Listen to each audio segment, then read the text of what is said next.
أما بعد فأعوذ بالله من الشيطان الرجيم بسم الله الرحمن الرحيم لا يكلف الله نفسا إلا وسعها صدق الله العظيم وبلغنا رسوله النبي الكريم ونحن على ذلك لمن الشاهدين والشاكرين والحمد للہ رب العالمین۔ عقیدت و محبت کے ساتھ رحمت دو عالم، برکت دو عالم، سید دو عالم، شہنشاہ دو عالم، مکی آقا، مدنی آقا کی مقدس بارگاہ میں درود شریف کا ہدیہ پیش کریں، پڑھیں بآواز بلند، اللہم صلی علی سیدنا و مولانا محمد وبارک وسلم، صلو علیہ صلاۃ و سلاما علیک یا سیدی یا رسول اللہ صلی اللہ تعالی علیہ وسلم۔ سید الشہور شہر رمضان و سید الایام یوم الجمعہ، تمام مہینوں کا سردار رمضان شریف کا مہینہ ہے۔ و سید الایام یوم الجمعہ، اور تمام دنوں کا سردار جمعہ کا دن ہے۔ تمام مہینوں کے سردار کی شروعات تمام دنوں کے سردار جمعہ کے دن سے ہو رہی ہے۔ آپ سالہ سال سے رمضان شریف کی فضیلت، اس کی برکت و اہمیت کے متعلق گفتگو سماعت کرتے چلے آ رہے ہیں۔ یہ بتانے کی ضرورت تو نہیں، لیکن ذہن سازی کرتے ہوئے حدیث کی روشنی میں یہ بات جاننا آپ کے لیے بہتر ہے کہ رمضان شریف کا پہلا عشرہ رحمت، دوسرا عشرہ مغفرت اور تیسرا عشرہ جہنم سے آزادی کا ہے۔ عشرہ یعنی پہلے کے 10 دن، پھر 11 سے 20 دن دوسرا عشرہ ہے، 21 سے 29 30 دن یہ تیسرا عشرہ ہے۔ عزیزان گرامی وقار، میں نے قرآن عظیم فرقان حمید کتاب مبین برہان رشید سے جس آیت مبارکہ کی جز کی تلاوت کی ہے، اللہ سبحانہ تعالی قرآن کریم سورہ بقرہ میں ارشاد فرماتا ہے، لا یکلف اللہ نفسا الا وسعها۔ اللہ تعالی کسی جان پر اس کی طاقت سے زیادہ بوجھ نہیں ڈالتا۔ چونکہ اس ماہ مبارک میں ہم روزہ رکھتے ہیں اور ہم مسلمانوں پر روزہ فرض بھی ہے رمضان شریف کا۔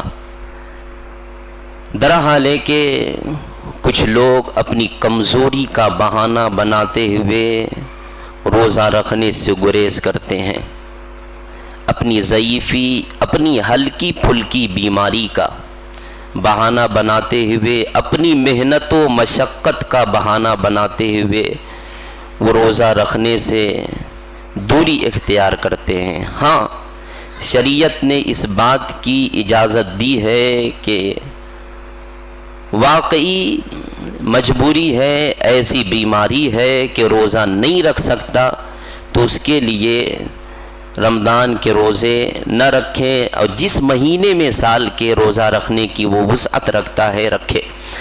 قرآن کریم میں رب ارشاد فرماتا ہے، لا یکلف اللہ نفسا الا وسعها۔ اللہ تعالیٰ کسی جان پر اس کی طاقت سے زیادہ بوجھ نہیں ڈالتا۔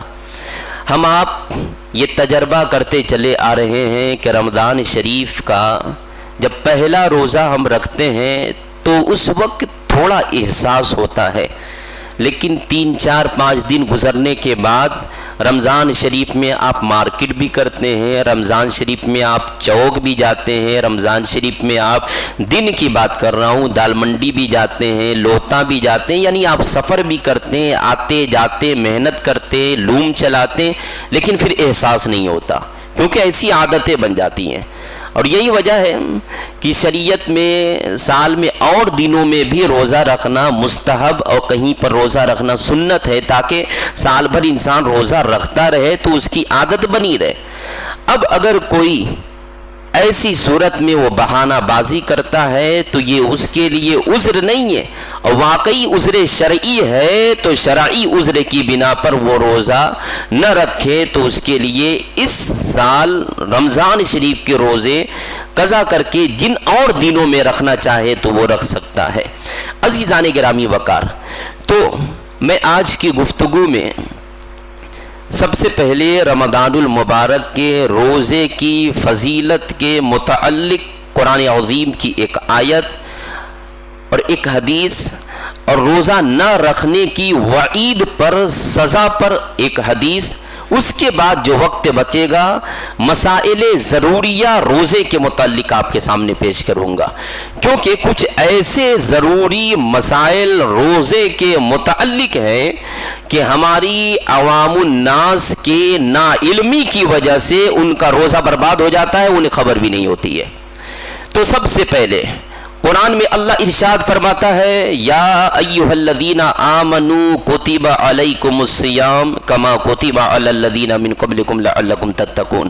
اے ایمان والو، اس آیت مبارکہ سے روزے کی فرضیت کا ثبوت ہمیں حاصل ہوتا ہے۔ تم پر روزہ فرض کیا گیا ہے ایسے جیسے کہ اور اقوام پر روزہ فرض کیا گیا۔ میں اس کی تفسیر نہیں کر رہا ہوں، بس ترجمہ کرتا ہوں، ہلکا اشارہ کرتا ہوں، آگے بڑھوں گا۔ لعلکم تتقون، کیوں روزہ فرض کیا گیا؟ تاکہ تم پرہیزگار ہو جاؤ، تاکہ تم متقی ہو جاؤ۔ یہ تقوی ایک ایسا جوہر ہے کہ انسان کے اندر جتنی ساری خوبیاں، جتنی بھلائیاں، جتنی کوالٹی پائی جاتی ہے اسی تقوی کی وجہ سے پائی جاتی ہے۔ انسان اگر با اخلاق ہوتا ہے تو تقوی کی بنیاد پر ہوتا ہے، انسان اگر با کردار ہوتا ہے تو تقوی کی بنیاد پر ہوتا ہے، انسان کے چال چلن، بولنا، بتیانا اگر یہ صحیح ہوتا ہے تو تقوی کی بنیاد پر ہوتا ہے۔ یہاں تک کہ انسان اگر قرآن سے ہدایت حاصل کرتا ہے تو تقوی کی بنیاد پر قرآن میں رب ارشاد فرماتا ہے ھدی للمتقین۔ قرآن سے اگر کوئی ہدایت بھی حاصل کرتا ہے تو وہ تقوی کی بنیاد پر، اور یہ تقوی کہاں سے حاصل ہوتا ہے؟ روزہ رکھنے سے تقوی حاصل ہوتا ہے، نماز پڑھنے سے تقوی حاصل ہوتا ہے۔ تو اس آیت سے یہ پتا چلا کہ اگر ہم روزہ رکھتے ہیں تو ہم تقوی حاصل کریں گے، اور تقوی کے ذریعے سے ہمیں ساری بھلائیاں نصیب ہوں گی، تقوی کی وجہ سے ہمارے پاس ساری اچھائیاں آ سکتی ہیں۔ اب اس روزے کے متعلق ایک حدیث سنیں، نبی اکرم سید عالم صلی اللہ تعالی علیہ وسلم نے ارشاد فرمایا کہ رمضان شریف کا یہ مبارک مہینہ تمہارے لیے جہنم کی آڑ اور ڈھال ہے۔ یہ رمضان جہنم سے ڈھال کا ذریعہ ہے۔ تو ہم اس رمضان شریف میں کون ایسا عمل کریں کہ ہمارے یہ عمل جہنم کے ڈھال بن جائیں؟ کون ایسا عمل ہمیں اختیار کرنا چاہیے؟ رمضان شریف کی جو عبادتیں ہیں، رمضان شریف کے جو کام ہیں، صبح سے لے کر شام تک اور شام سے لے کر رات تک انسان اگر صرف اسے انجام دیتا رہے تو اس کے قدم خود بخود گناہ کی طرف نہیں بچیں گے۔ عزیزان گرامی، گناہ کی طرف اس کے قدم نہیں بڑھیں گے، اور انسان پھر وہ جہنم کا ڈھال اس روزے کو بناتے ہوئے، اس رمضان کو بناتے ہوئے نظر آئے گا۔ ایک حدیث روزہ نہ رکھنے کی وعید پر آپ کے سامنے پیش کرتا ہوں، نبی اکرم سید عالم صلی اللہ تعالی علیہ وسلم کے متعلق کہ حضرت ابو امامہ باہلی رضی اللہ تعالی عنہ ارشاد فرماتے ہیں کہ نبی اکرم سید عالم صلی اللہ تعالی علیہ وسلم نے ارشاد فرمایا کہ میں سویا ہوا تھا کہ نیند کی حالت میں میرے پاس دو فرشتے آئے۔ نبی فرماتے ہیں وہ دو فرشتے آئے اور مجھے اٹھا کے ایسی جگہ لے گئے جہاں پہاڑ، دشوار کن پہاڑ نظر آ رہے تھے۔ ہمیں اوپر چڑھنے کے لیے کہا تو میں کہا کہ ایسے دشوار کن پہاڑ پر میں چڑھنے کی طاقت نہیں رکھتا. فرشتوں نے کہا کہ آپ چڑھیے, ہم آپ کے لیے اسے آسان فرما دیں گے. نبی پاک صلی اللہ علیہ وسلم پہاڑ پر چڑھے تو دیکھا کہ کچھ لوگوں کو عذاب دیا جا رہا تھا, سخت ترین عذاب دیا جا رہا تھا. پھر نبی اکرم سید عالم صلی اللہ تعالی علیہ وسلم کو آگے لے جایا گیا.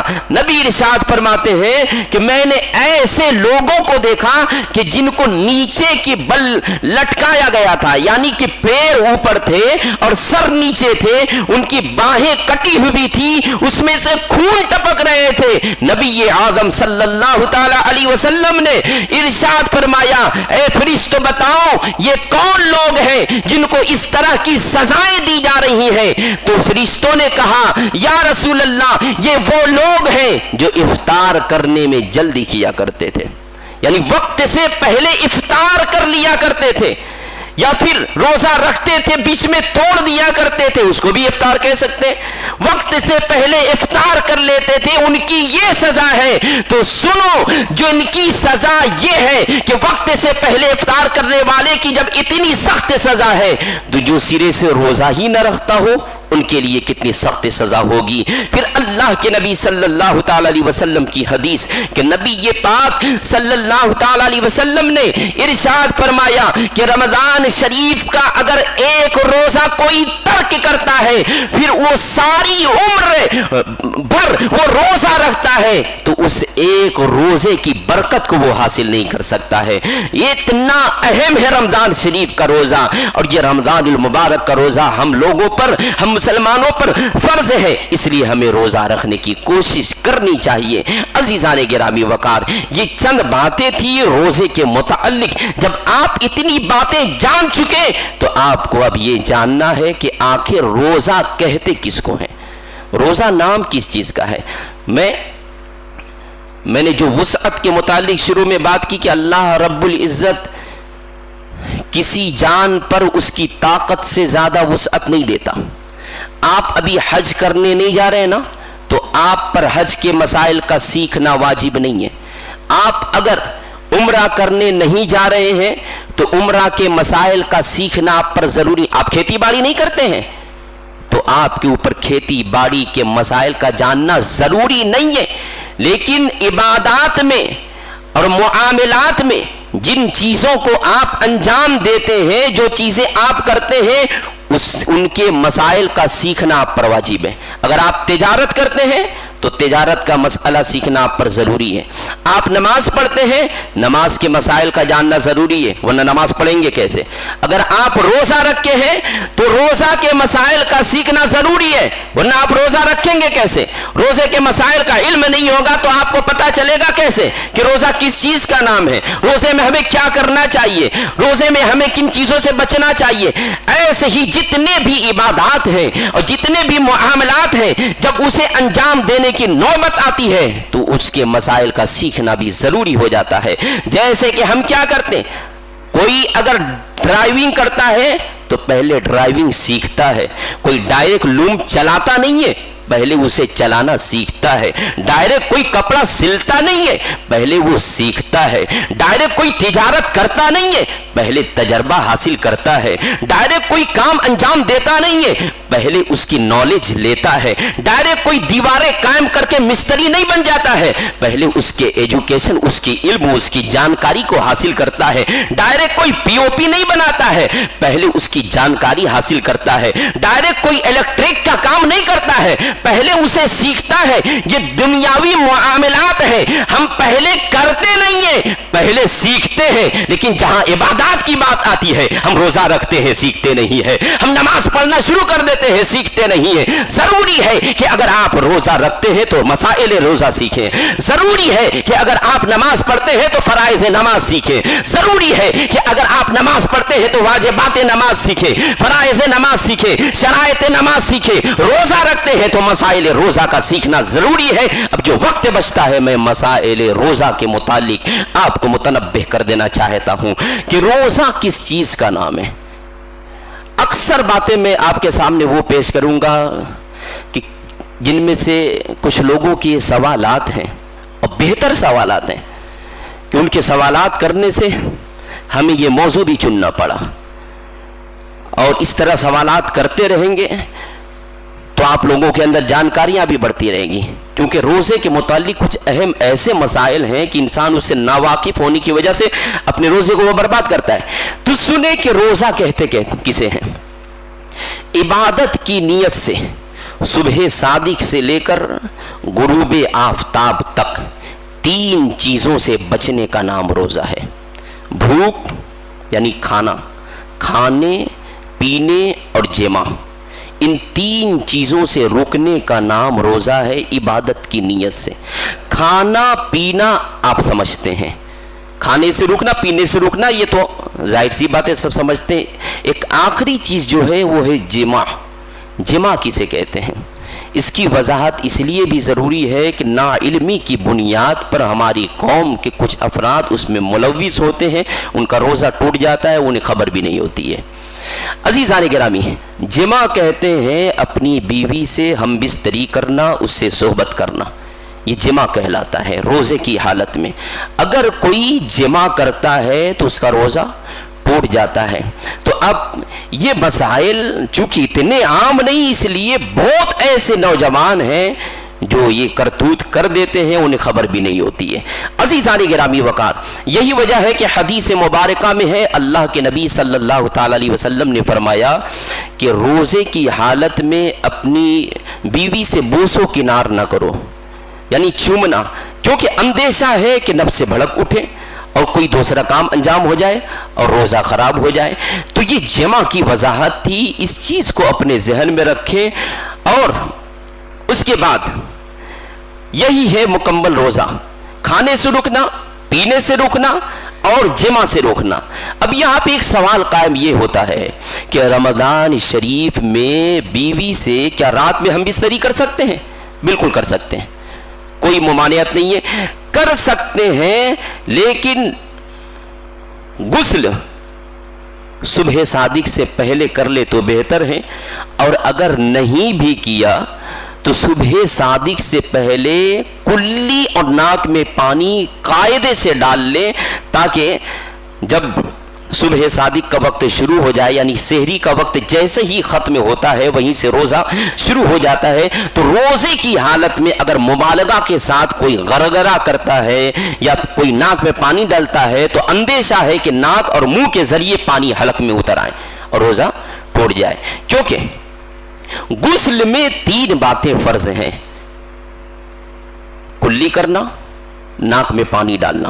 وضو میں فرض نہیں ہے لیکن غسل میں فرض ہے، اور فرض کا مطلب یہ ہے کہ منہ کا پرزا پانی سے دھل جائے، اور دھلنے کا مطلب یہ ہے کہیں بھی دھلنے کا مطلب چاہے ہاتھ کا دھلنا ہو چاہے سر کا دھلنا ہو، کسی بھی جسم کے دھلنے کا مطلب یہ ہوتا ہے کہ اس جگہ پر کم سے کم 2 بوند پانی گزر جائے، بہہ جائے، یہی دھلنا کہلاتا ہے۔ تو چونکہ غسل میں کلی کرنا اور ناک میں پانی ڈالنا یہ فرض ہے، اس لیے صبح صادق سے پہلے یعنی سحری کے وقت ہی میں اسے انجام دے، بعد میں پورے جسم میں پانی ڈالنا یہ بعد میں بھی کر سکتا ہے۔ اور روزے کی حالت میں اگر کسی کو غسل واجب ہو گیا، یعنی سویا تھا احتلام ہو گیا، انزال ہو گیا، منی خارج ہو گئی، تو ایسی صورت میں کیا روزہ ٹوٹ جاتا ہے؟ بعض لوگ خیال کرتے ہیں کہ روزہ ٹوٹ جاتا ہے، لیکن ایسا مسئلہ نہیں ہے، روزہ ٹوٹتا نہیں ہے۔ ہاں یہ ہے کہ غسل واجب ہوتا ہے۔ اب غسل کرنے میں احتیاط یہ ہے کہ روزے کی حالت میں گرارہ نہیں کرنا ہے، جو اس طریقے سے مبالغہ کرتے ہیں انگلی ڈال کے، گرارہ نہیں کرنا ہے، کیونکہ اس طرح کرنے سے پانی حلق کے اندر چلا جائے گا۔ اور روزے کے علاوہ میں بھی گرارہ کرنا فرض نہیں ہے، سنت ہے، لیکن روزے کی حالت میں اسے نہ کریں۔ ہاں یہ ہے کہ کلی اس طریقے سے کرے کہ پورے پانی کو منہ میں گھمائے اور پانی کا منہ کا پرزا پانی سے دھل جائے، ناک میں اس طرح پانی ڈالیں کہ ناک کے ہر ایک بال گیلے ہو جائیں، دھل جائیں۔ عزیزان گرامی وقار، تو یہ باتیں تھی جماع کے متعلق۔ اب باتیں میں کر رہا ہوں سحری کے متعلق، یہ وہی باتیں پیش کر رہا ہوں جس میں غلطیاں ہو جاتی ہیں۔ سحری کے متعلق ہمارے اکثر یعنی 70% لوگوں کا نظریہ اور سوچ یہ ہے کہ اگر اذان ہو رہی ہو نا تو منہ میں جو لقمہ ہے کھا لے، منہ میں جو لقمہ ہے کھا لے، اس کے بعد پانی پی لے. یہ سوچ ہے، لیکن یہ غلط سوچ ہے، کیونکہ اذان فجر جو ہوتی ہے سحری کا وقت ختم ہونے کے بعد اذان ہوتی ہے، اور آپ کھا کب رہے؟ جب اذان ہو رہی ہے. سب سے پہلی بات تو یہ کہ آج سوشل میڈیا کا دور ہے، موبائل کا دور ہے، وقت کے پتہ لگانے میں بچے کو کوئی مشکل نہیں ہے، ایک دم آسان ہے. ایک جگہ سے رمضان شریف کے مہینے کا شیڈول نکل گیا وقت کا، پورے محلے میں وہ گھوم جاتا ہے. وقت اس میں دیکھ لیں اور وقت سے پہلے یعنی 2-4 منٹ پہلے ہی سحری سے فارغ ہو جائیں، بالکل فارغ ہو جائیں، تو یہ نوبت ہی نہیں آئے گی کہ اذان سننے کے بعد ہم کھائیں یا پئیں. ہاں لقمہ ہو، اذان کی آواز آ رہی تو اسے نکل دینا چاہیے، باہر کر دینا چاہیے، الٹ دینا چاہیے، نہیں کھانا چاہیے. اگر کھا لیا تو چونکہ وقت ہونے کے بعد اس نے کھایا، اس کا روزہ نہیں ہوگا، روزہ اس کا شروع ہی نہیں ہوا. ہونے کی بات تو دور کی، اب دن بھر وہ بھوکا تھا، پیاسا تھا نا، وہ صرف بھوکا تھا اور پیاسا تھا، اسے کچھ حاصل نہیں ہوگا. اس لیے جب اذان ہو تو اس سے پہلے ہی آپ فارغ ہو جائیں. اور فجر کی اذان رمضان شریف میں وقت کے 1-2 منٹ کے بعد ہی ہوتی ہے، ایسا نہیں کہ وقت ہوتے ہی اذان ہو جاتی ہے. اور حکم بھی یہی ہے کہ جب وقت ہو اسے 1-2 منٹ کے بعد کوئی بھی اذان ہو، احتیاط کرنا چاہیے. ویسے ہی افطار کا مسئلہ ہے، افطار کی بڑی فضیلت ہے. اور ایک حدیث میں یہ بھی ہے کہ اللہ کے نزدیک محبوب ترین بندوں میں وہ بندہ ہے جو افطار میں جلدی کرتا ہے. ایک حدیث میں تو یہ ہے کہ محبوب بندہ وہ ہے، پیارا بندہ وہ ہے، اچھا بندہ وہ ہے، نیک بندہ وہ ہے جو افطار میں جلدی کرتا ہے. اور ایک حدیث آپ نے حضرت ابو امامہ باہلی کی روایت سے آپ نے سماعت فرمائی کہ اسے سزا دی جا رہی ہے جو افطار میں جلدی کرتا ہے. تو وہ افطار میں جلدی کا مطلب کہ جو روزہ توڑ دیتا ہے، وقت سے پہلے افطاری کر لیتا ہے. اور یہاں پہ مطلب یہ ہے کہ وقت ہونے کے بعد جلد افطار کرنے والا اللہ کے نزدیک محبوب ہوتا ہے. اور افطار کرانے والے کی بھی بڑی فضیلت ہے. نبی کریم صلی اللہ تعالی علیہ وسلم نے ارشاد فرمایا کہ جو بندہ افطار کراتا ہے ڈھیر ساری نیکیاں وہ پاتا ہے. اور نبی پاک علیہ السلام نے فرمایا جو مسلمان روزے دار کو پانی پلائے، پانی پلا کر اسے افطار کرائے، لوگ افطار کراتے ہیں، افطار کرائے تو کل حوض کوثر سے اسے ایسا جام میں پلاؤں گا کہ جنت جانے تک اسے پیاس کی نوبت ہی نہیں آئے گی، اسے پیاس نہیں لگے گی. الغرض بڑی نیکیاں افطار کرانے کی ہے. عزیزان گرامی وقار، تو افطار کے متعلق مجھے باتیں جو بتانی ہے وہ یہ ہے کہ اس میں بھی آپ کو وقت کا علم ہونا چاہیے. اور وقت کا علم ہونا ہمارے اور آپ کے لیے کوئی مشکل بھی نہیں ہے، بالکل آسان ہے. آپ وقت پتہ لگاتے کہ جیسے کہ آج افطار کا وقت ہوگا 6:10 پر. اب گھڑی دیکھیے گا، اذان 6:10 پہ نہیں ہوگی، وقت کے بعد اذان ہوگی، 11 پہ ہوگی یا 12 پہ ہوگی، کہیں کہیں 13 پہ ہوتی ہے. اور یہ تو ہمارے بنارس اور یو پی کا معاملہ ہے. اور جگہ جائیں، گجرات جائیں، حیدرآباد جائیں، تمل ناڈو جائیں، کیرلا جائیں، مہاراشٹر جائیں، وہاں اذان نہیں ہوتی ہے. وہاں مائک میں بولا جاتا ہے روزے داروں وقت ہو گیا روزہ افطار کر لو. اذان 5-10 منٹ کے بعد ہوتی ہے. عزیزان گرامی وقار، تو چونکہ یہاں اذان کا انتظار ہوتا ہے، آپ اذان کی انتظار نہ کریں، وقت دیکھ لیں. آج کا وقت بتا رہا ہوں، یہ روز کا نہیں ہے. 6:10 ہے نا، تو آپ 9 پہ اگر کسی نے افطار کر لیا، 6:09 25 سیکنڈ 30 سیکنڈ پہ بھی کسی نے افطار کر لیا، اس کا روزہ ٹوٹ گیا. وقت سے پہلے اس نے کھا لیا، وقت سے پہلے اس نے پی لیا، تو اب اس کا روزہ نہیں ہوگا. دن بھر کا بھوکا رہنا، پیاسا رہنا، یہ سب برباد ہو جائے گا. وقت ہونے کے بعد 6:10 پہ اگر افطار کا وقت ہے تو کوشش یہ ہونی چاہیے کہ کم از کم 6:11 یا 6:12 پہ افطار کریں تاکہ احتیاط اس میں شامل ہو جائے. عزیزان گرامی وقار، یہ چند باتیں تھیں، باتیں تو بہت ساری ہیں. انشاءاللہ کل سے ظہر کی نماز کے بعد درس دیا جائے گا جس میں مسائل روزہ ہوں گے اور دیگر مسائل پر درس دیا جائے گا. آپ سبھی لوگ اس میں شرکت کرنے کی کوشش کریں. آخری بات، جیسا کہ آپ کو پتہ ہے کہ مسجد کا کام چل ہی رہا ہے اور اب بھی چل رہا ہے،